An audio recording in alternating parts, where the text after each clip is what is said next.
very welcome back. Now, after witnessing poverty, inequality and injustice while travelling the world, our next guest decided to set up a foundation to support a number of educational and humanitarian projects worldwide. Joining us now is Calvin Sweeney, co-founder of the Scoop Foundation.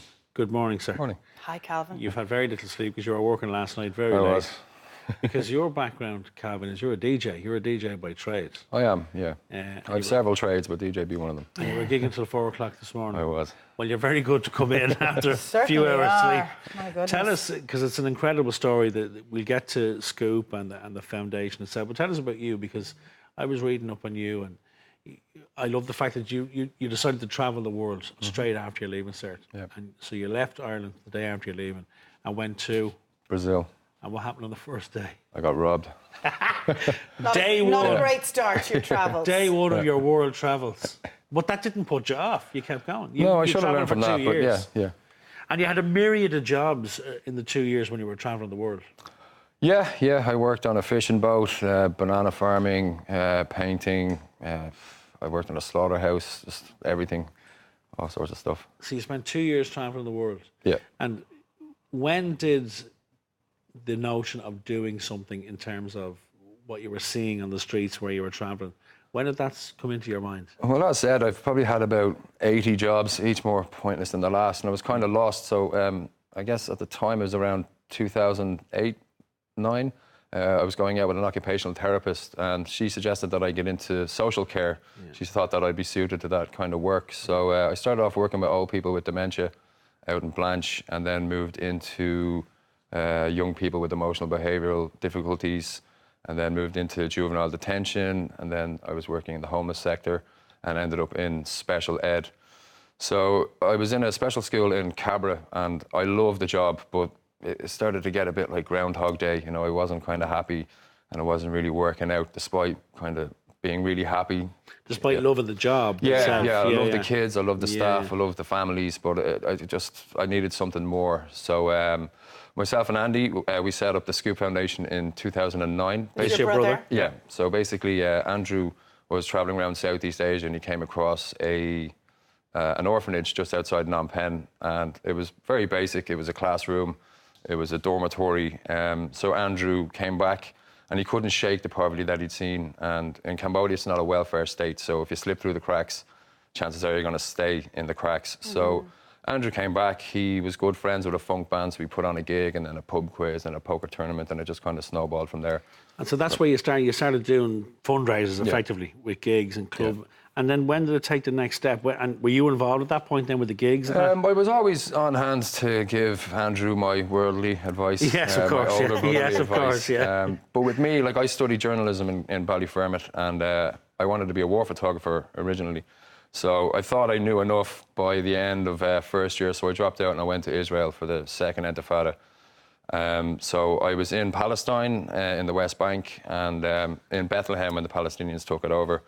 And it was very violent, and I quickly realised that I didn't want to be a war photographer. I didn't want to take pictures of people under the cosh, people being so vulnerable. Yeah. So, you know, kind of figured out that I actually wanted to help people. So the Middle East was always in the back of my mind. So when the war broke out in Syria, and I was as horrified as anyone else watching how Assad was treating his people, simultaneously the rise of the Islamic State at the same time. So I just couldn't sleep at night. And I always promised myself that if anything ever presented itself like the Nazis in my lifetime, that I would get involved in the right way. So I turned to the Scoop. I said, look, either we're going in or I'm going in. What are we going to do? So you said to your brother Andy? Yeah. So we're seeing devastating scenes of Syria at the moment, by the way. Yeah. Tell us about Scoop.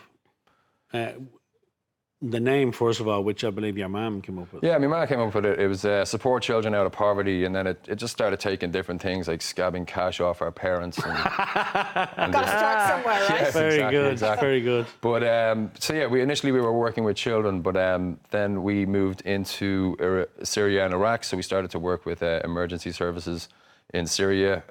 We were running a psych program in IDP camp in Iraq. So we've moved from children to young adults, emergency services, different things like that. So we've dropped the supporting children out of poverty. And what were you doing there and what were you seeing?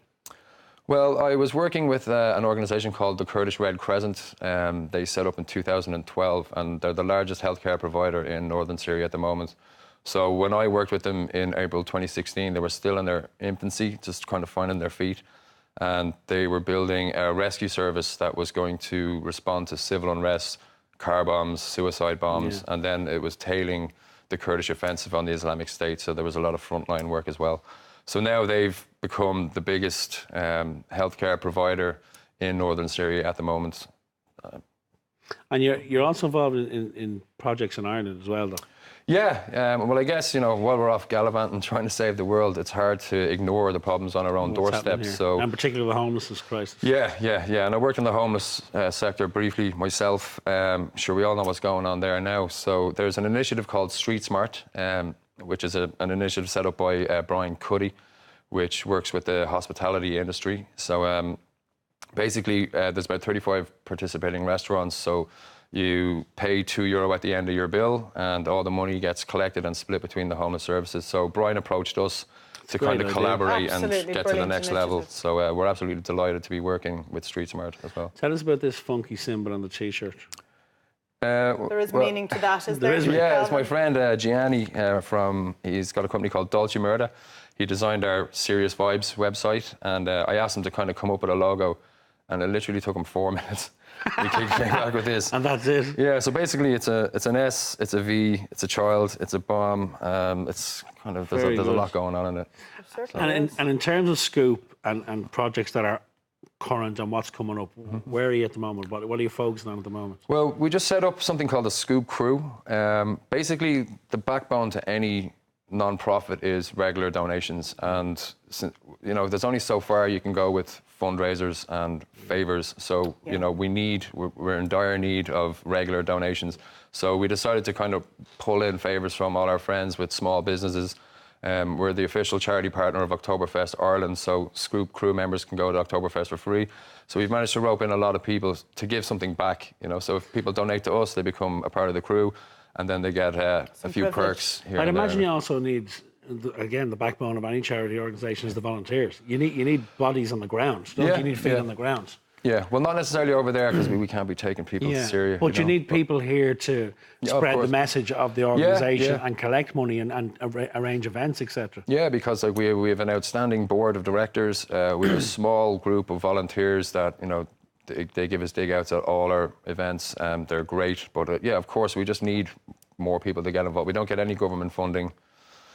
And we're kind of in over our heads. Yeah. It's a good place to be. I'd rather be there than faffing around, but... Well, we put you need funding and awareness. Yeah, there's a lot of people depending on our work, so... We have popped your website address up, and it'll be on our social media details as well. It's an incredible story. Keep up the good work, and thanks for coming in. Yeah. Go and get some sleep now. You're allowed to go home to bed now, I think, Calvin. Thank you very much.